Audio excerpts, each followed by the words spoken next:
that there were pre-placed explosives in the World Trade Center towers and the Pentagon. We also know that at the World Trade Center tower, there were massive basement explosions in both basements of both twin towers before a plane hit either tower. So the planes could not have been the cause of the collapse of those towers or the fires afterwards. It's impossible. And the same thing happened effectively at the Pentagon on 9/11. According to the official story that Captain Hanley talked about, the official story of the U.S. government claims that Hani Hanjour was the pilot on Flight 77 that made it all the way to the Pentagon. But we know that didn't happen. It has to be the case that that plane was taken over, as Captain Hanley says, by remote control, and that it was taken down before the transponder went off, and it was either crashed or landed. We don't know which, but it was swapped for another plane that continued at that altitude and came back almost certainly also remote controlled, so that the real attackers of the Pentagon were the controllers of the second swapped plane. And we have evidence for the same thing at the World Trade Center tower. Watch Federal Post. Bold and independent.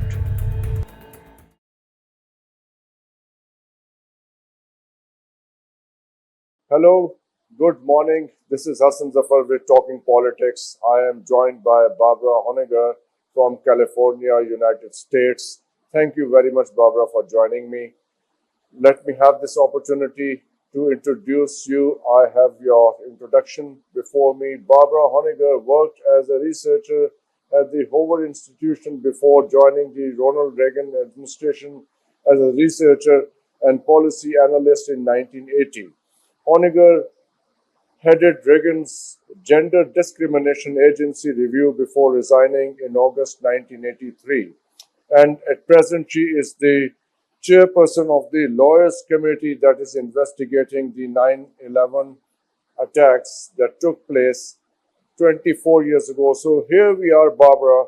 Thank you very much for this opportunity that we can discuss it nearly quarter of a century after it took place, and the memories of it still haunt the world.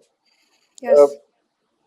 Before I ask you the questions that I have from the 3 hours long presentation that you have posted on YouTube, and I will certainly put the link of that presentation under this video, why this conversation is important for me at this point, because the whole narrative of terrorism and which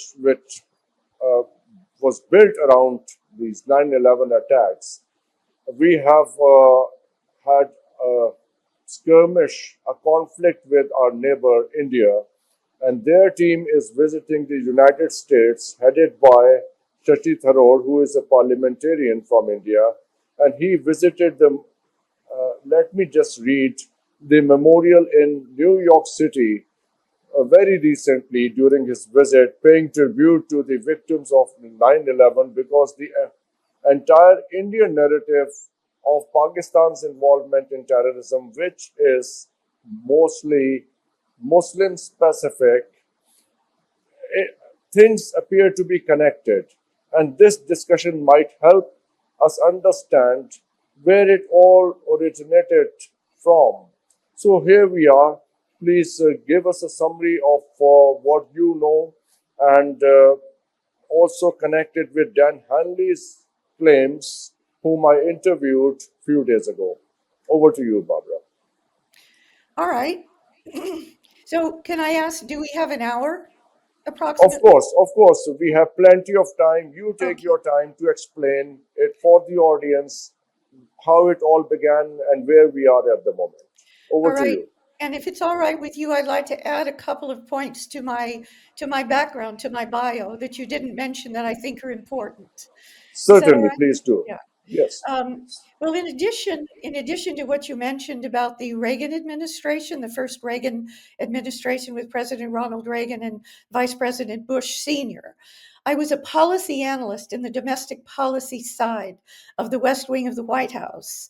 And then I also served with the United States Navy for 16 years. I was the senior military affairs journalist at the Naval Postgraduate School here in Monterey, California, which is the Department of Defense, the U.S. Department of Defense's premier science, technology, and national security affairs graduate research university of our entire Department of Defense in the United States. And that was a very high level position. So that the research and the writing that I did there for 16 years as the senior military affairs journalist, every single word had to be fact checked and accurate and true.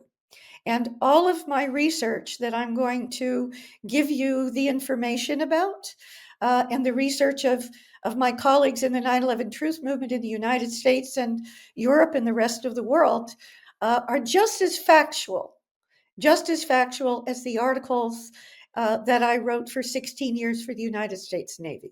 Thank you very much for this. Thank you very much. This is very helpful because now our audience know of the importance and of this conversation and the accuracy of the information that is coming from you to That's us. correct. That's Please, correct. yes, please go ahead. Yes. All right. So, seeing as your question was basically opening the floodgates of what really happened on 9/11, which is completely different than what the government has told the American people and the victims' family members and the entire world, including your country and the entire Muslim world.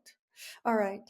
So, seeing as you mentioned, if I understood correctly, that a member of the Parliament of India is now or recently has been in New York City and visited the World Trade Center Museum, the 9/11 Museum. Is that correct? Yes, that's correct. This news is the New Indian Express, Indian newspaper, published yesterday, Okay. 25th of May. Yes, an All right. all-party delegation of Indian parliamentarians led by Congress MP Shashi Tharoor visited the 9/11 memorial here and paid homage to the victims of the terror attacks, expressing solidarity and underlining that the world has to be united in the fight against the shared problem of terrorism. That's what it writes. Well, terrorism is real, but terrorists did not attack America on 9/11. So that's the bottom line, and I'm going to prove that to you tonight. All right. And because you mentioned that the Indian representative or representatives was recently, yesterday for you, it's still the 25th of May for me, tonight here, about 8:10 in the evening here in California. Because you mentioned the 9/11 Museum at Ground Zero, where they visited. So seeing as you mentioned that in the opening of the show, that's a perfect segue into one of the two documentaries that I have written, produced, directed, and narrate. One of those two documentaries that I've sent you that I don't believe you've had a chance to look at yet, but I certainly hope you will when I tell you what I'm about to tell you. It's called the 9/11 Museum, which is where these Indian representatives just went. It's called the 9/11 Museum Virtual Walking Tour. And what that does in about 2 hours is it takes you through the actual museum at Ground Zero, which is 7 stories underground. And I went there about almost 8 or 9 years ago with a low light camera, a high resolution low light camera. And I took photographs of all of the exhibit items and all of the captions for the museum exhibit items. And what the virtual walking tour of the 9/11 Museum does is, as you are taken through this video and you see all of these exhibits in the 9/11 Museum, I counter the lies that are in the museum with the truth and the proof that they are lies using their own exhibit items. And by the way, if you use earbuds with a smartphone, you can actually hear my museum walking tour while you're walking through the museum 7 stories underground. And I have actually done that. So it's actually a brilliant concept to completely explode the official story of what those Indian representatives have just been told was the truth, which is not. Okay. Now, what I'd like to do is give you just the tip of the iceberg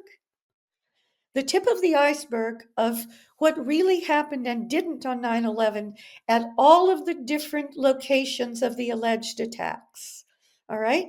I'm going to start with the Pentagon attack because that is the attack that Captain Dan Hanley, who is a longtime Navy and commercial U.S. airline pilot, he was your first interview in this series on 9/11 Truth just the other day, and he's a dear colleague of mine and many of us in the 9/11 Truth movement in the United States and the world. And of course, he's now living in Pakistan and has for about 15 years, as I understand it. So, because Captain Hanley started on the Pentagon attack, and he did that because he was able to prove to the audience in that interview, which people should also be sure to watch, he was able to prove that the alleged official conspiracy theory of the US government that claims that Hani Hanjour allegedly was the pilot of Flight 77, the alleged Pentagon plane that allegedly hit the Pentagon at almost 9:38 in the morning on September 11th.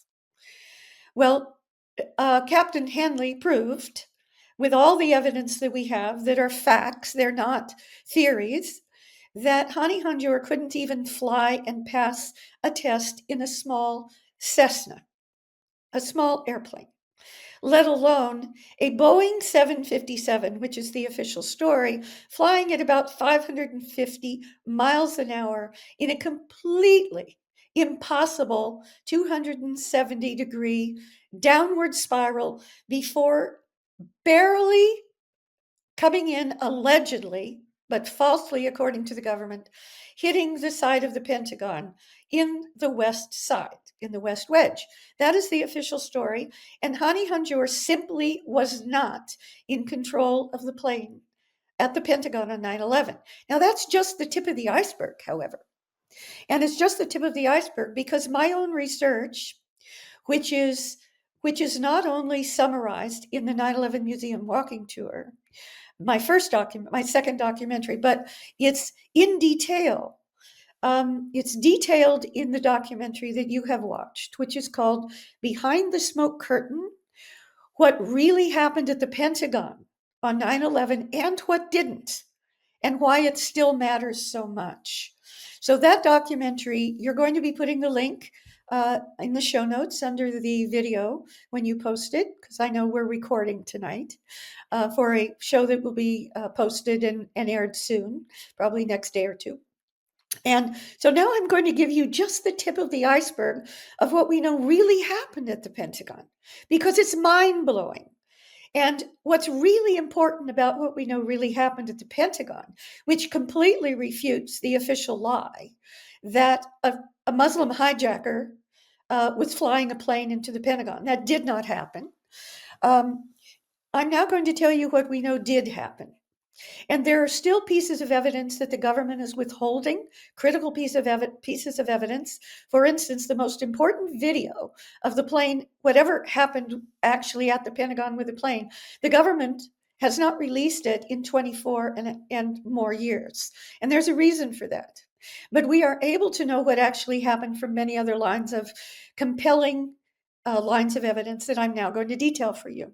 So at the Pentagon on 9/11, what we do know is just as at the World Trade Center on 9/11, which were the first attacks, World Trade Center 1 and 2, the Twin Towers, the Pentagon attack happened approximately a half an hour, a little bit more, after the second tower was hit in New York City, only about a half an hour later, a little bit more. And both at the Pentagon and at the World Trade Center on 9/11, we now have absolute proof that there were pre-placed explosives in the World Trade Center towers and the Pentagon. We also know that at the World Trade Center tower, there were massive basement explosions in both basements of both twin towers before a plane hit either tower. Either tower. So the planes could not have been the cause of the collapse of those towers or the fires afterwards. It's impossible. And the same thing happened effectively at the Pentagon on 9/11. Very much parallel to the truth about the World Trade Center, that there were pre-placed explosives that brought down the World Trade Center towers and World Trade Center 7 that wasn't even hit by a plane at all on 9/11, all by pre-placed explosives and incendiaries in controlled demolitions in New York City. Something very similar actually happened at the Pentagon. That is all the evidence is given in my documentary, Behind the Smoke Curtain, that you will post the link to in the show notes to this video program. So what really happened at the Pentagon? We know this, and these are facts. They're not hypotheses, they're not theories. We have absolute proof that there were a series of internal explosions as well as external explosions at the Pentagon on 9/11. And that the first one we know of happened over 5 minutes before the government wants you to believe that Flight 77 allegedly, but falsely, claimed to have been piloted by Hani Hanjour. Over 5 minutes before that plane was anywhere close to Washington, D.C. Now, it is proven in my documentary Behind the Smoke Curtain that there was a plane that was destroyed at the Pentagon.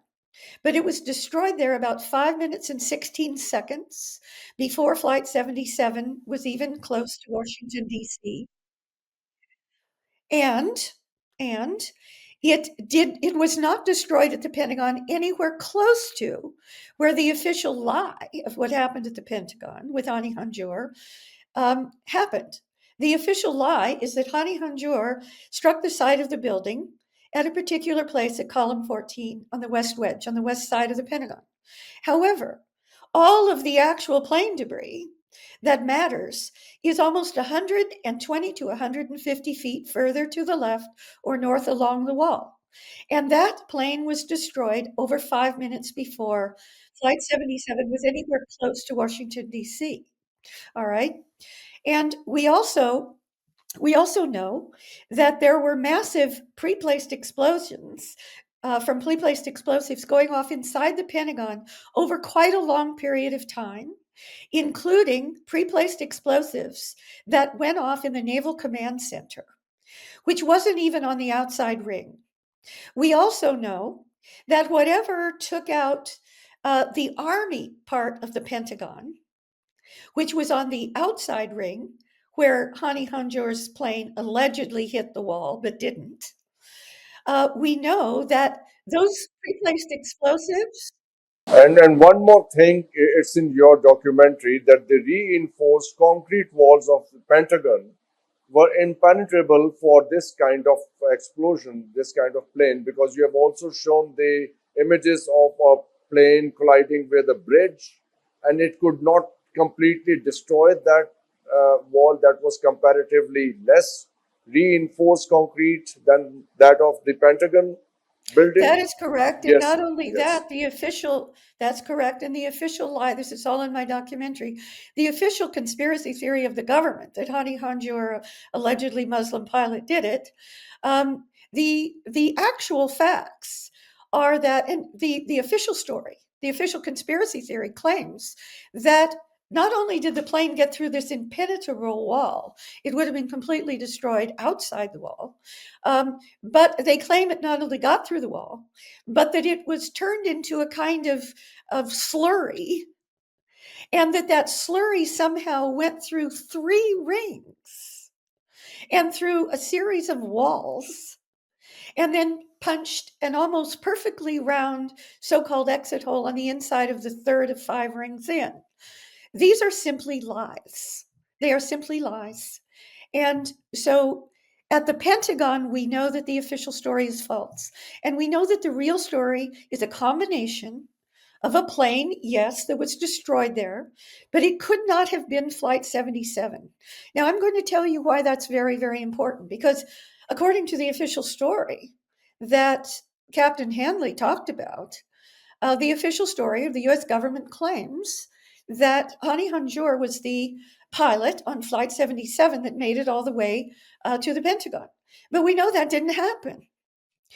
Flight 77 did leave Dulles Airport at about 8:20 in the morning on 9/11.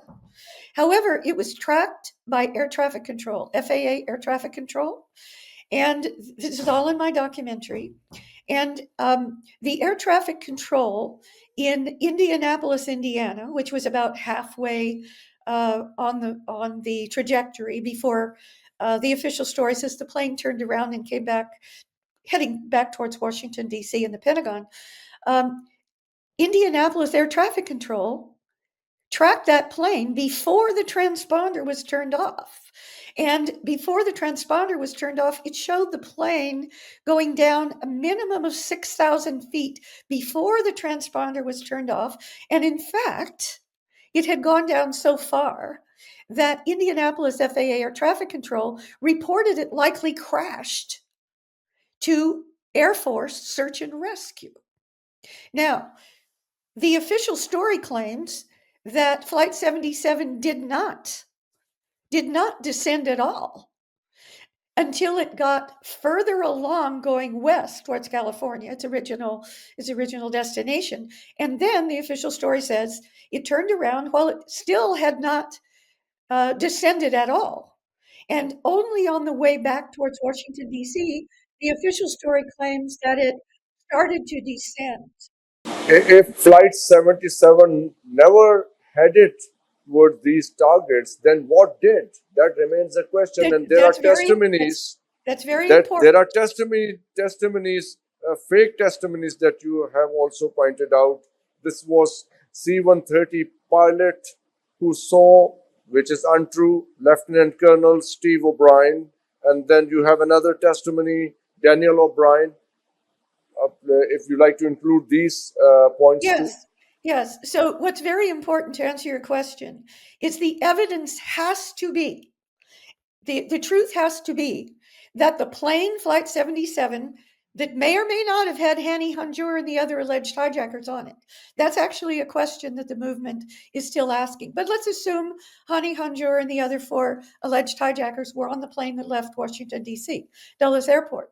It has to be the case that that plane was taken over, as Captain Hanley says, by remote control, and that it was taken down before the transponder went off, and it was either crashed or landed. We don't know which, but it was swapped for another plane that continued at that altitude and came back almost certainly also remote controlled, so that the real attackers of the Pentagon were the controllers of the second swapped plane.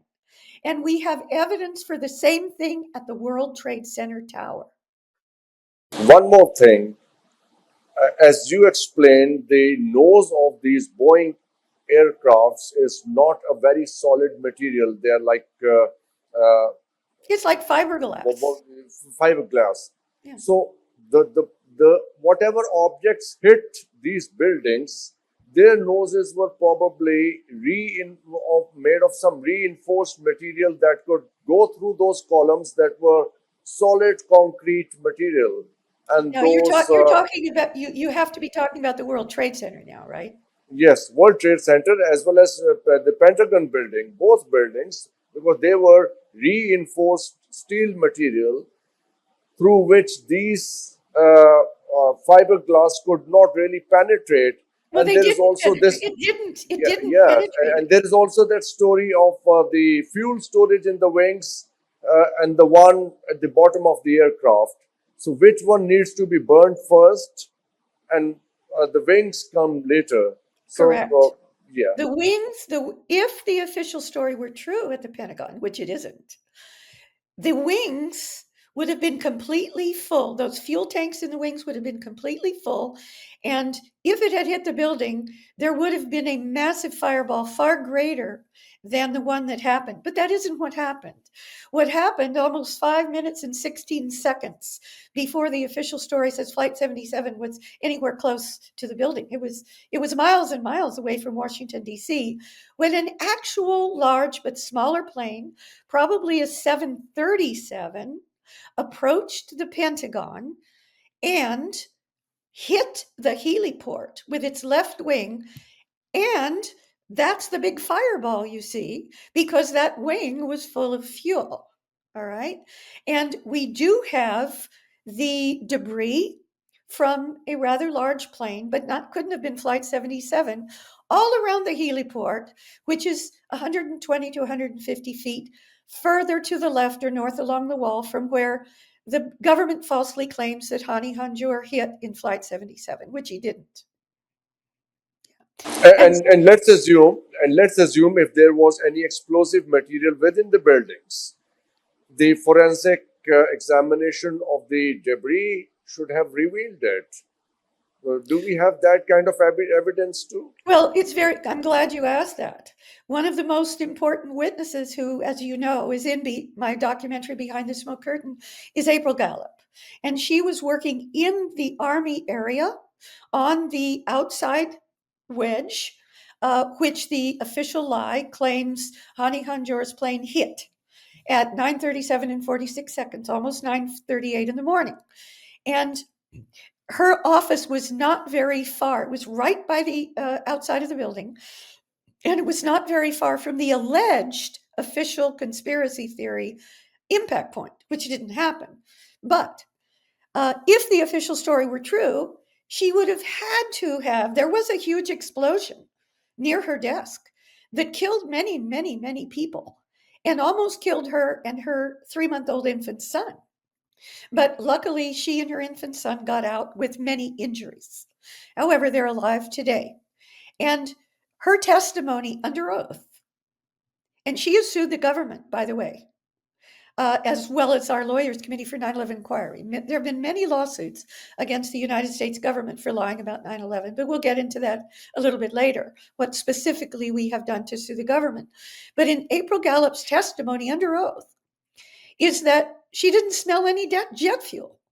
There was a huge explosion, huge fires in the Army area, but no jet fuel smell, no kerosene smell. But Jet fuel that's is very strange because kerosene smell is really really strong. One can smell it for miles. that is correct. If that kind of quantity is exploded somewhere. That is correct. And Strange. Yes. what the witnesses, hundreds of witnesses actually reported was that the smell of cordite, which is a coal burning explosive, that the smell of cordite was overwhelming at the Pentagon. And one of the chief witnesses for that, believe it or not, was the chairman of the Joint Chiefs of Staff himself, the top military officer of the United States government. All right. So the American administration of George W. Bush and Vice President Dick Cheney completely lied about what happened at the Pentagon, and they have completely lied also about what happened at the World Trade Center. Now, I'd like to summarize for you what we know And Condoleezza Rice, who was the national security advisor at the time, was Yes. she on board too? On board with what? On You board mean with with the lie? whatever was the With the lie, lie? yes.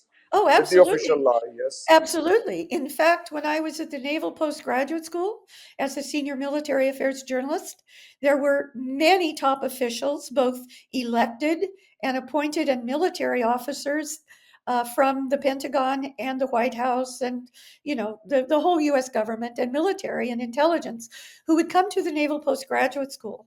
And they would give talks. And as the senior military affairs journalist, I got to interview them all. And one of the ones I interviewed was none other than Richard Clarke, who was the so-called terrorism czar in the White House of George W. Bush and Dick Cheney. And this is in my documentary, Behind the Smoke Curtain, the link to it will be in the show notes to this video when you post it soon online. Richard Clarke, the White House and U.S. government terrorism czar, told me and told a whole audience of officers and professors at the Naval Postgraduate School that all, not some, but all top military exercises had to be approved. Their scenarios had to be approved by the National Security Advisor, who was then Condoleezza Rice. And I'm here to tell you that it is a fact that is acknowledged by the government that for at least a week, every day leading up to 9/11, including on 9/11 itself, that morning, our military and intelligence were conducting war games and counterterrorism exercises on the scenario, some of them, of what would happen if an airliner was hijacked and was rammed into the World Trade Center towers and select targets in Washington, D.C. So Condoleezza Rice lied to us, the whole world, and the victims of the 9/11 families after 9/11 when to the 9/11 Commission, if you recall under oath, she lied and she said nobody had any idea that planes could have been used as weapons. She had personally approved at least 6, if not more, continuous sequential counterterrorism and war game exercises, including on the morning of 9/11, on precisely the scenario of what actually happened on 9/11, both at the World Trade Center and the Pentagon. And this same Condoleezza Rice goes on to become the Secretary of State Correct. under Obama administration. Now, if you allow me to ask some political questions arising Sure. from this whole scenario. Yes. The hijackers were allegedly Saudis. Why would Only, the no, Saudis, 15, not all Saudis, 15 of the 19. not all, yes, 15 of the 19, but majority of them, why did the Saudis not come forward to support this investigation that you were carrying on, that you were conducting? Why were they not interested at all? Because we never heard anything from them. Right. Well, the main answer to your question is that the Saudis were completely complicit with the Bush administration, military and intelligence on the attacks themselves. And in what I want to cover with you, I've got some notes, bullet points that I want to go over in sequence here a little bit later. I will give you the details of that, but the Saudis were actually complicit, and to the extent that 3 days after 9/11. On September 14th, if you may recall, the Bush-Cheney administration and the FBI allowed the Saudi royalty and other Saudis who happened to have been in the United States in the lead up to and on the day of 9/11. Planes were not allowed to fly. As you know, on 9/11, all non-military planes were grounded, and they were grounded for over 3 days.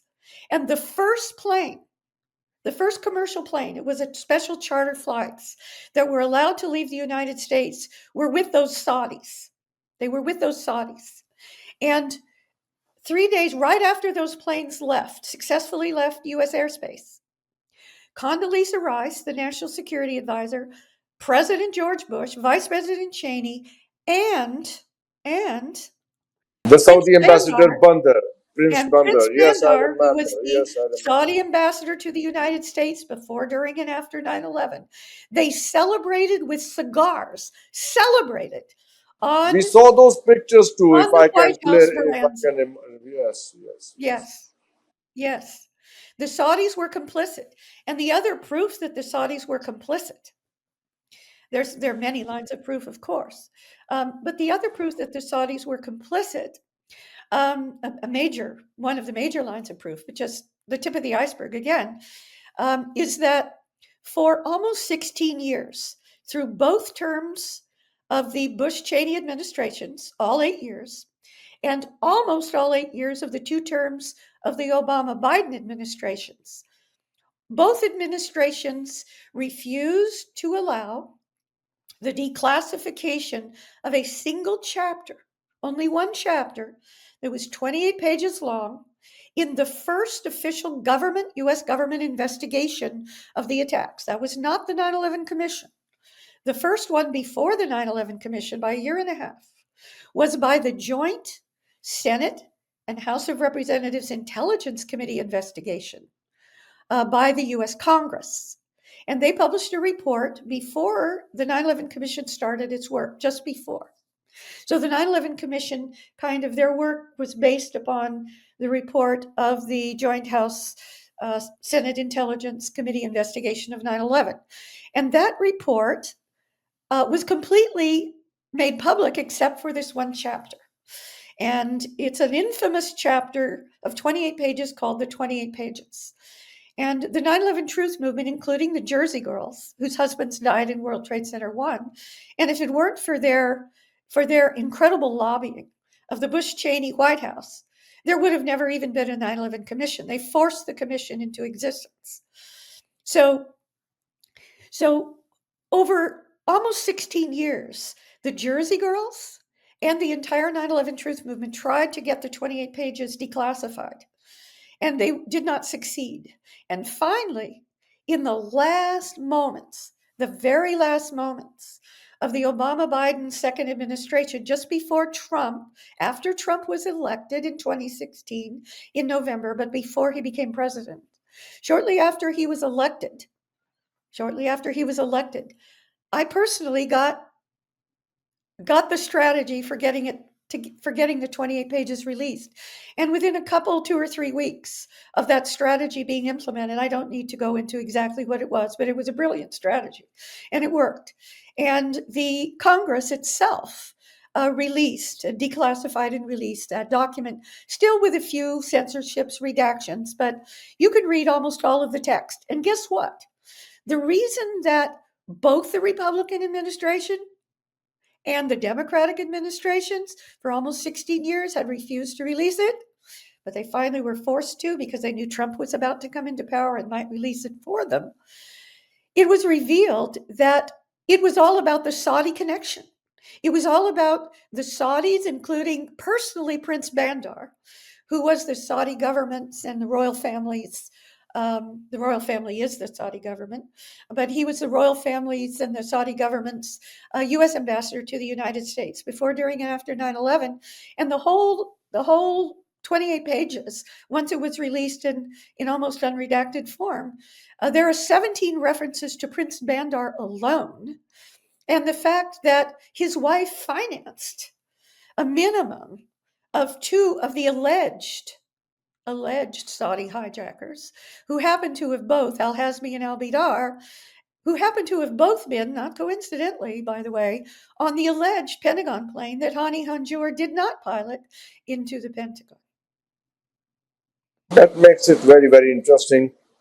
So, if this entire thing was staged, who was the main beneficiary of this whole story? Because we know what followed. We know the attacks that took place, the American invasion of Afghanistan, and the hunt for Osama bin Laden, and his subsequent, hunting down in Abbottabad, Pakistan. And that too is quite murky because all the soldiers who took part in that operation, they died. They were killed. Yes. So nothing of those survivors either. Yeah, they killed them because they knew what really happened in Abbottabad in May of 2011. But let me answer your question. Who are the real beneficiaries? There are 3 major beneficiaries. The Bush-Cheney administration, obviously, but in particular, Vice President Cheney and the entire fossil fuel industry of the West. Okay, and I'll get into why in a moment about that. Okay, I want to remind you that after 9/11, it was Afghanistan. There wasn't a single alleged Afghani hijacker. There were Saudi hijackers, and nobody blamed Saudi Arabia from our government. There were Egyptian hijackers, including the alleged lead hijacker of Flight 11, which was Mohammed Atta. He was Egyptian. There were there were other countries that were the hijackers, but none Afghani. And yet we invaded Afghanistan. We invaded Afghanistan. In fact, our special operations troops military personnel were already in Afghanistan before 9/11. They knew what was going to happen. And the reason they were there is the reason we went into Afghanistan is because the Taliban, with the agreement of Osama bin Laden, was refusing to void an agreement, a signed contract that they had made with the Argentinian oil excavation and drilling company, Bridas, BRIDAS, and the United States government gave the Sheikh Omar and Osama bin Laden a ultimatum before the attacks of 9/11. Either you end your agreement with Bridas to allow a trans-Afghanistan oil and natural gas pipeline, and you allow Unocal to do it instead, and also Delta Oil, which was Saudi related, or you can either have a blanket of gold or a blanket of bombs. And they refused to end the brightest contact. And so 9/11 was used as the pretext to go into Afghanistan. So the major one of the major beneficiaries, even though it didn't work out for them, did it, was to go into Afghanistan to try to force the trans-Afghanistan pipeline with Unocal, because Hamid Karzai had been a top officer in Unocal. Now, the second major beneficiary is Israel. And I probably won't have time to go into the details of the Israeli connection and the Netanyahu connection and the connection of the joint U.S.-Israeli citizens who were the But let's key quickly members. let's quickly walk through it, because now the connections are emerging quite uh, visible, Yes, because the Saudis figure when where oil comes into the picture. that's But we right. also know that the Saudis have a massive investment in defense industry in the United States. So war beneficiaries are not just the Dick Cheney administration, That's correct. Bush and Cheney administration. Yes, It's also the Saudi investment. So if the war is taking place anywhere in the world, the Saudis are also benefiting from that, yes, because and they have also direct investment there. The Saudis, of course, have for decades they've bought billions of dollars of United States military equipment, planes, whatever. So yes, there's a security. And just the other day, as you know, I think it was yesterday or something, there's now a new security and defense agreement between the Trump administration and the Saudi. $142 billion, yes. Exactly. It's actually Yes. called $1 trillion in our media just today in the Washington Post, even though that's an exaggeration. But it's at least 600 to 800 million dollars for sure. So the other let me just finish with the importance of Saudi Arabia being complicit in this, because this is not very well known. Maybe it's known in your country, but there are very few Americans or even in Europe who know this. But the Saudi royal family was scared to death of Osama bin Laden. Osama bin Laden wanted to become the Khomeini, the Ayatollah Khomeini of Saudi Arabia. And when Abu Zubaydah was first arrested in 2002, he was alleged by the US government as being very high up in Al Qaeda, which actually wasn't true, but they made that allegation and they arrested him in Pakistan, by the way, where he was arrested.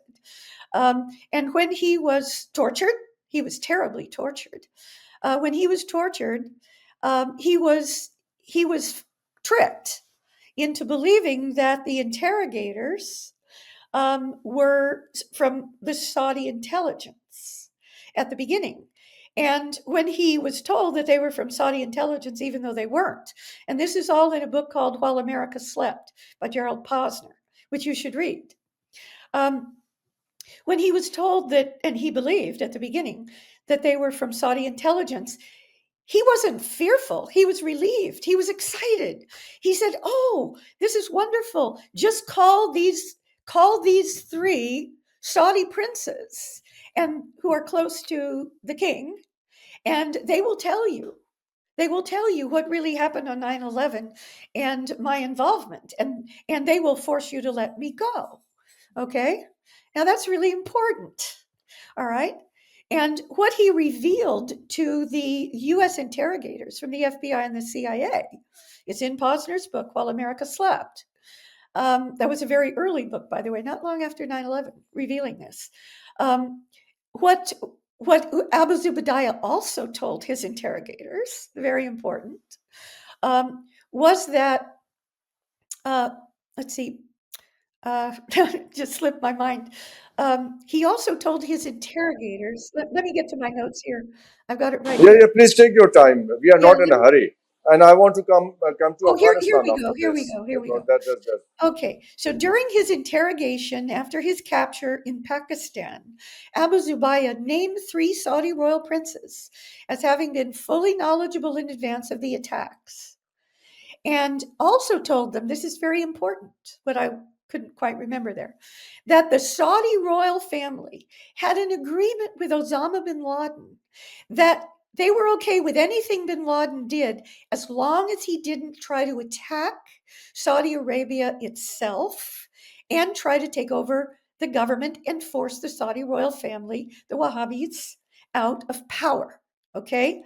So the Saudis were definitely beneficiaries in framing Osama bin Laden for the false claim that he was behind the So actual if the Saudis were threatened by Osama bin Laden, his death was also welcomed by the Saudis. Absolutely. Is that what you are saying?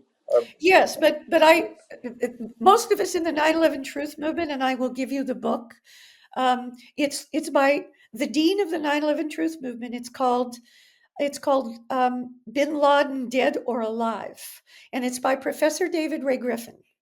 And this book marshals the evidence that bin Laden was not killed in May of 2011 in Abbottabad, that is a lie, that he died in December of 2001. Okay? Okay. Not long after No. This is important. Why? Because, as they say, devils are not so black as they are painted. So Osama bin Laden was. It also reminds me of Harper Lee, that boy who was locked up in the. I'm thinking of To Kill a Mockingbird, and everything that went wrong in the neighborhood was blamed on him. he was blamed for whatever happened in the neighborhood. Yeah, he was So the Osama scapegoat. bin Laden, yeah, was the scapegoat. So He Osama was bin Laden was the scapegoat, That's right? correct. Is that what we are saying? Now, Yeah, this so is very that interesting. doesn't This mean, is hold on. That yeah. doesn't mean that Osama bin Laden didn't approve of the original plan to do what happened on 9/11. Yeah, but there's But he another didn't do interesting it. thing which maybe the American audience don't remember, or maybe audience at large don't remember. There is one Pakistani journalist, Hamid Mir, who does his regular TV show on Geo TV, which is the most popular television channel in Pakistan. He interviewed Osama bin Laden, and he rose to prominence after that. What I was wondering, if the Americans are going to hunt down this man, why don't they just ask Hamid Mir, where is this guy, and take us to him? You go about destroying the entire country, you launch such a massive military operation, why not ask him? If he had access to him, maybe he could take you there. I mean, Right. very And funny, Osama isn't bin it? Laden was interviewed by CNN. Yes, I know Also, that. It was 15 we years know ago. So if those journalists could go and meet him, we know there we was a know way that of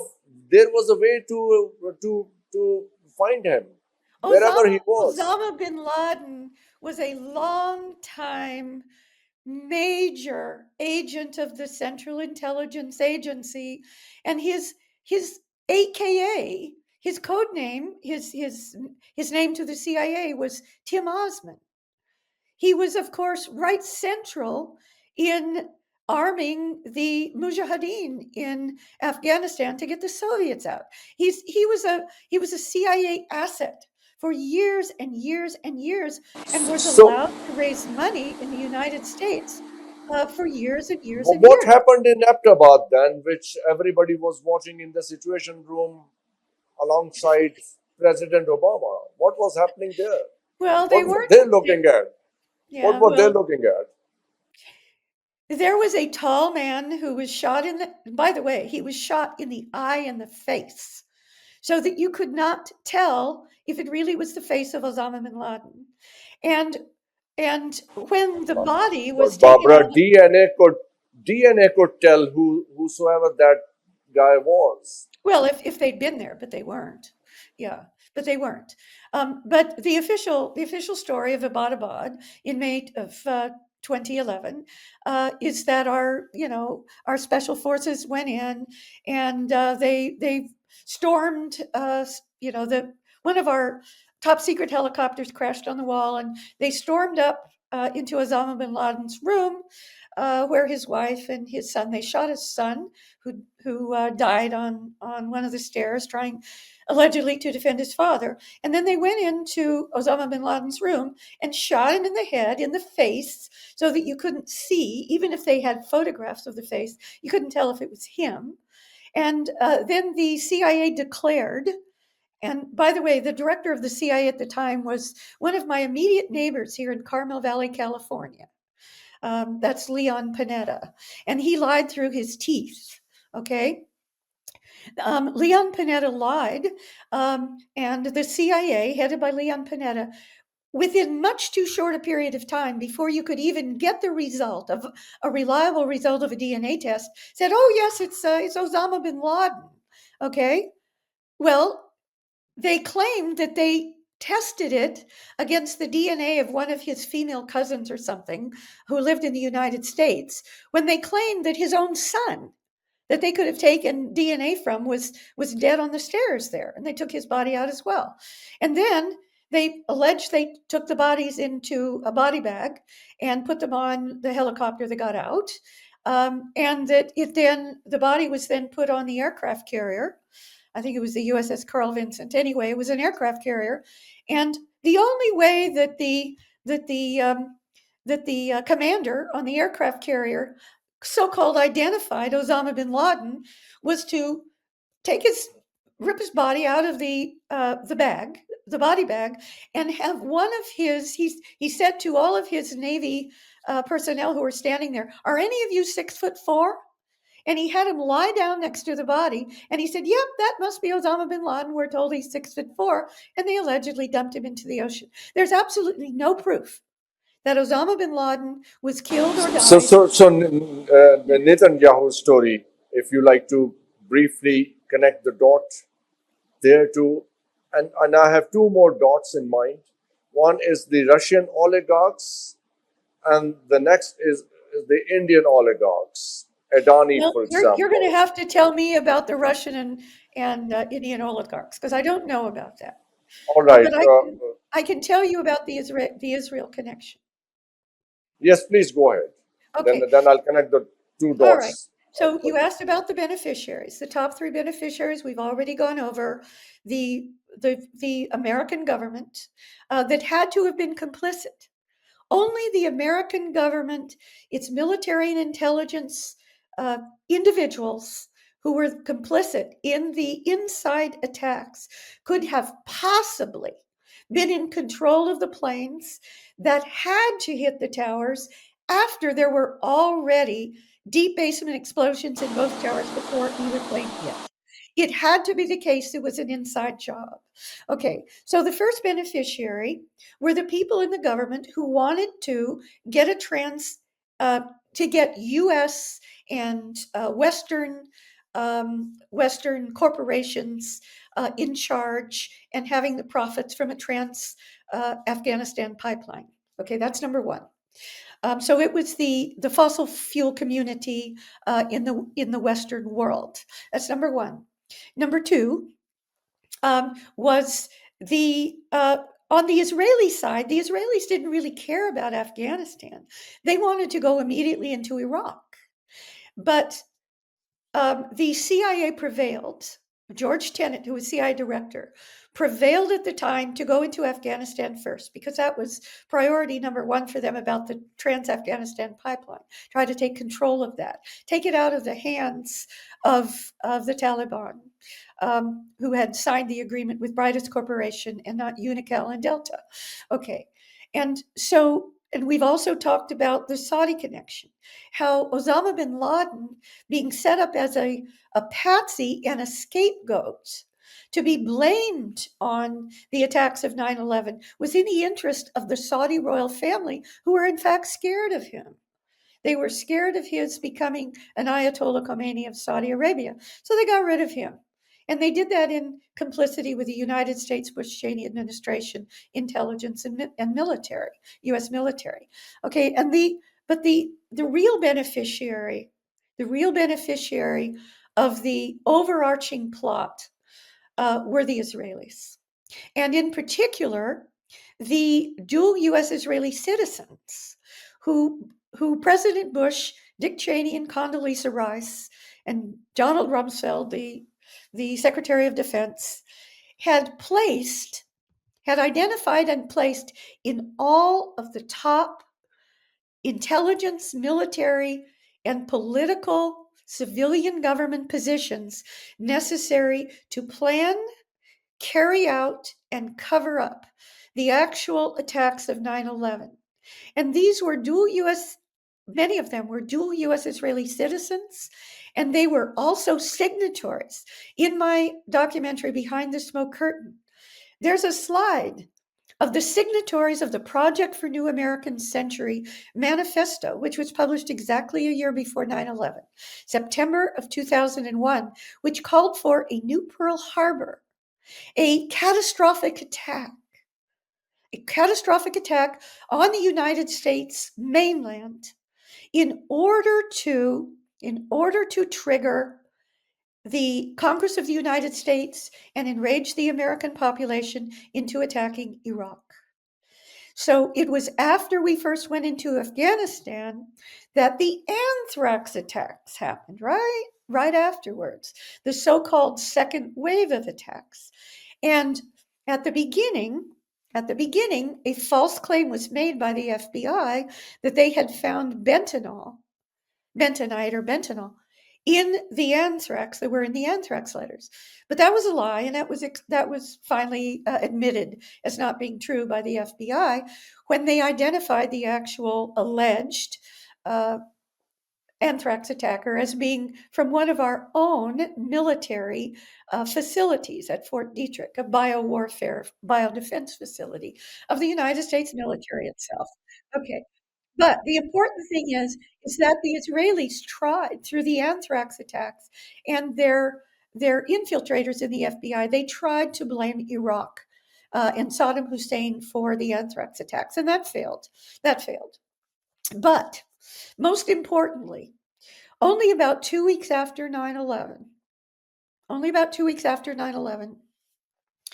the former top commander of NATO he was no longer in the office, but he went into the Pentagon because he still had access. And he went to see one of the top military advisors to Deputy Defense Secretary Paul Wolfowitz and Defense Secretary Rumsfeld. And he was told, because at that time we were only in Afghanistan, this was in early October. At that time, we were only in Afghanistan, and he was told confidentially, but he's gone public with it. He's on YouTube. You can watch his public admission of this. He was told that, well, sir, we're going to go into Iraq. And after we go into Iraq, we're going to take out all of these 7 countries that the Israelis want us to overturn. So we also know that in the months, at least a month, if not 2 months, in the lead up to 9/11, that Benjamin Netanyahu was not prime minister at the time. He was going to be prime minister again later. But Benjamin Netanyahu was on the phone every single Sunday morning on the weekends with Larry Silverstein, who was the owner of World Trade Center 7 and the leaseholder of the World Trade Center towers and all the other World Trade Center, the other 6 buildings of the World Trade Center. And we have evidence of these conversations taking place. I'm sorry, what? We What? have evidence of we have the evidence of these conversations taking Yes, place it's been between acknowledged. Netanyahu and him. Yes. It's been acknowledged. Now, what hasn't been Okay. acknowledged, but we, the movement, has a sworn affidavit from someone who says that they know that Army surveillance, Army intelligence surveillance, was surveilling Netanyahu's phone calls with Larry Silverstein every Sunday. And that every single Sunday that Larry Silverstein was giving Netanyahu an update on how the placement of the explosives in the tower that would be used for the controlled demolitions were going. Okay? Right. So these are the beneficiaries. It is becoming quite visible and clear to us. Now, Yes. the Indian oligarch Gautam Adani and 7 other business executives were indicted in the United States for allegedly bribing Indian government officials to secure lucrative solar energy contracts and then defrauding US investors by concealing these bribes. There is an idea in India at the moment that's being debated after whatever happened on the night of 6th and 7th May when Pakistani Air Force shot down their jets. The acquisition of arms from the United States, France, Russia, and other sources. There have been huge kickbacks, and and it's being alleged on the Indian Prime Minister Modi is being alleged for protecting his oligarch friends who have benefits in the United States. They have investments there, and it's common knowledge that 43% of Indian wealth is in only few hands, like maybe 10 or 15 hands. So that is the kind of situation there. Now look at how the Russian oligarchs benefited from this situation of the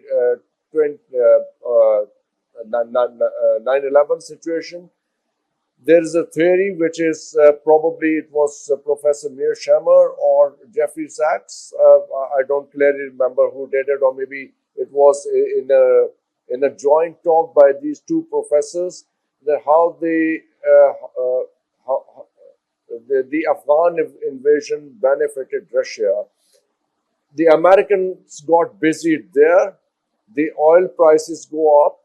The Russians benefit from the oil prices going up, and they get enough space to build their military strength, while the Americans are busy elsewhere. So, at the same time, the Russian uh, businessmen who were involved in the oil business. So everything appears to be connected. The oligarchs everywhere, the Saudi oligarchs, the Indian oligarchs, the Russian oligarchs, the Yeah, well, American absolutely. oligarchs. Yes, in Right? fact, So yes. everybody seems to, all rich people seem to have benefited from this 9/11 thing. Oh, absolutely, Yes. and they still are. In fact, there have been literally millions of people died and displaced from the 9/11 wars that were based on the lie of who attacked America on 9/11, than the 3,000 approximate people who died on 9/11. I mean, millions, literally millions. And you're correct about the oligarchs. I actually call them OI oligarchs, for good reason. Exactly. Yes, But not just the oil; they are also beneficiary of the defense industry as well. yes. Many of Yes. them, if not all of them, but many of them. Yeah, but remember, the defense industry, except for our nuclear submarines, couldn't exist without a guaranteed supply of oil and gas. Yeah. So this is important for our audience to understand how this world operates. Who are the beneficiaries of all these armed conflicts around the world, and the narratives that are built around these incidents. Yes, the 9/11 truth movement that I've been a leader of ever since the day of 9/11 itself, when I was working for the Navy. By the way, I started going public with what I was finding about the truth of what did and didn't happen on I 9/11. wanted to ask you this: what motivated you to come up with all this truth, and how did you stumble upon all this, whatever you are sharing with us? Well, I didn't stumble upon it. It took a lot of hard work, a lot of hard research. I've basically been doing this as my major job, my real job, even when I was Yeah. working for the Navy. I was still working for the Navy. They didn't touch me.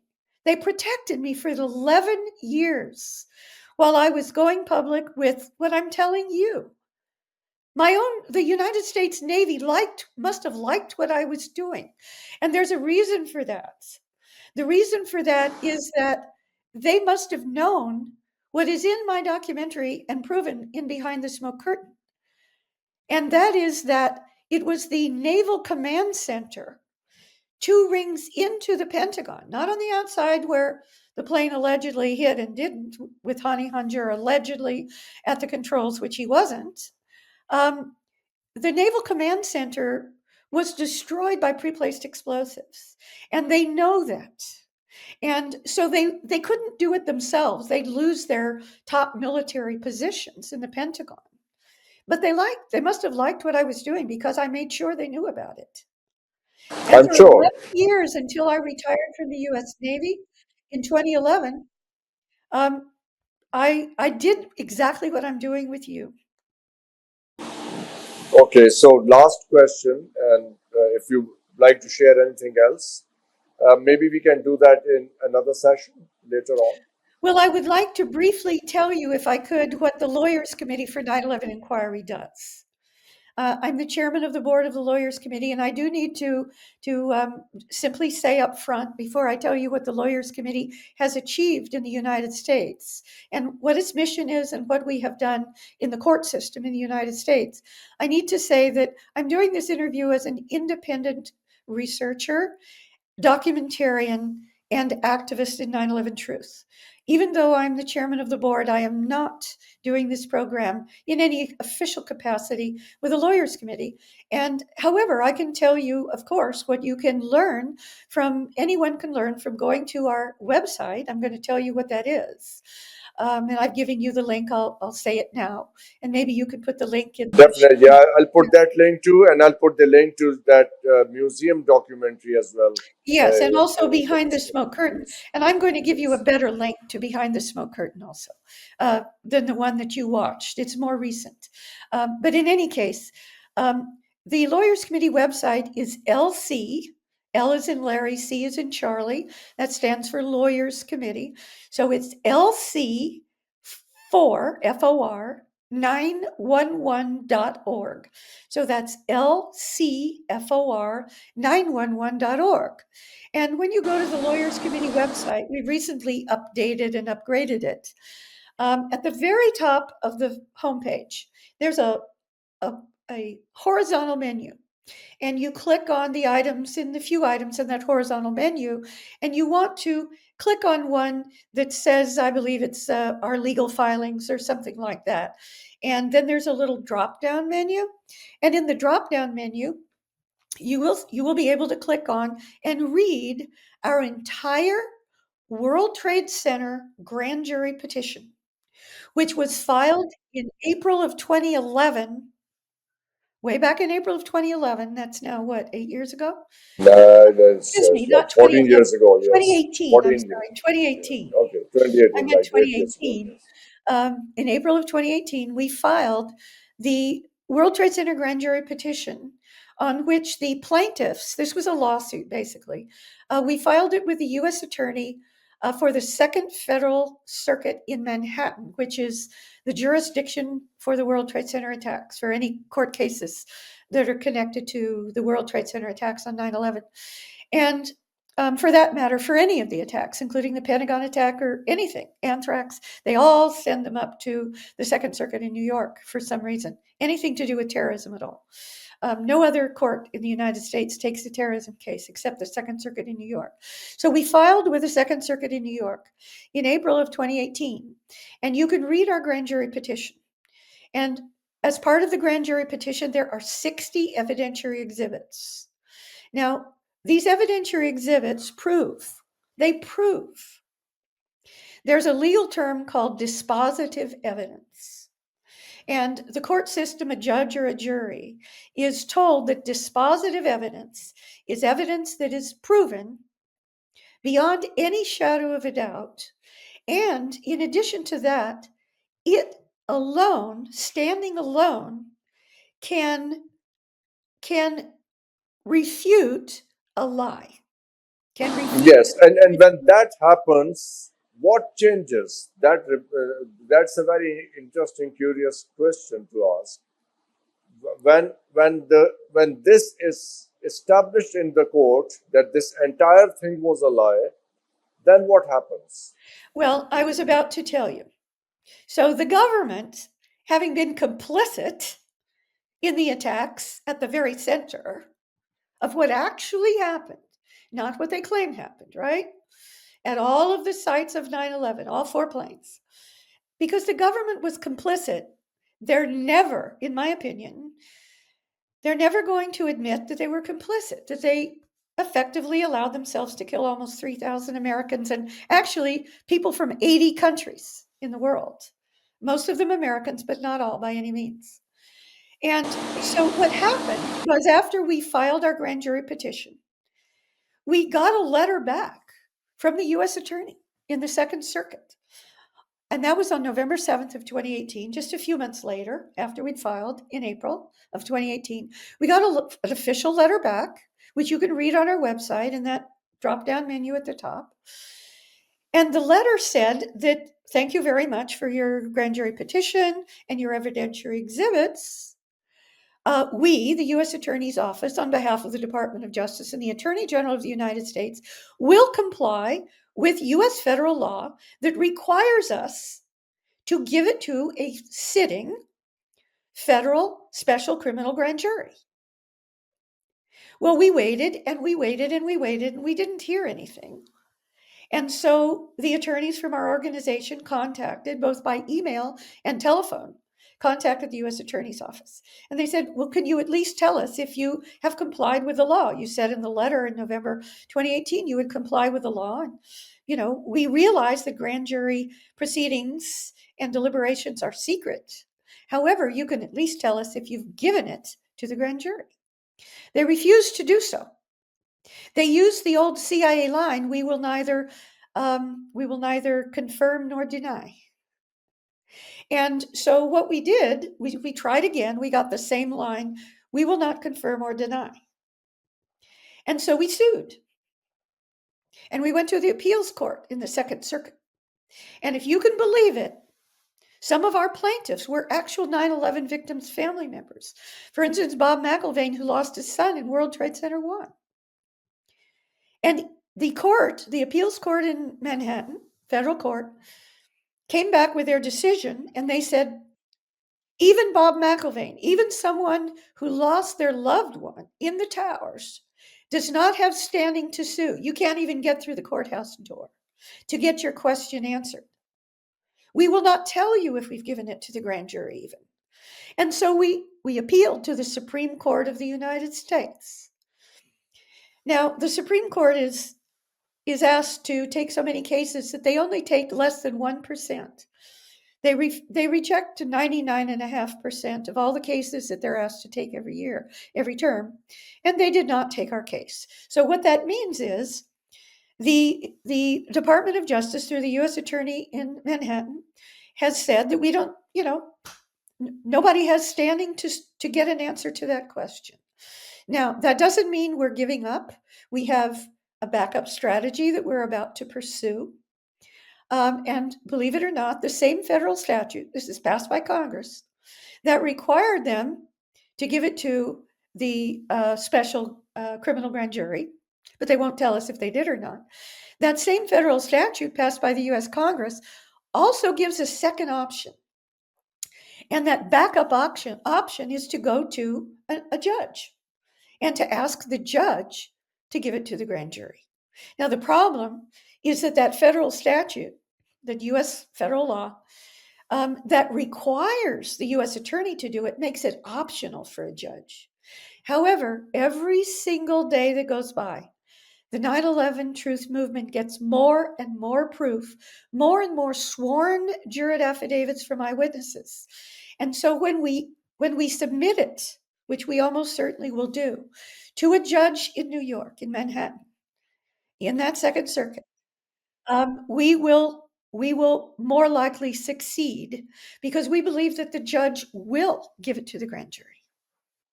So here are my 2 cents in bringing the truth to light. Thank you so much.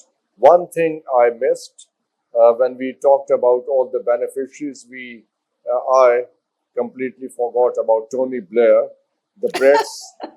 Well, Tony How Blair did was they? just the lapdog of Bush, and everybody knows that the Five I think Eyes are that led should by the United suffice. States. That should suffice, and that should conclude it very nicely. Thank you so much, Barbara Honegger, and all the best for your efforts. And thank you so much for giving Inshallah. this time to, inshallah.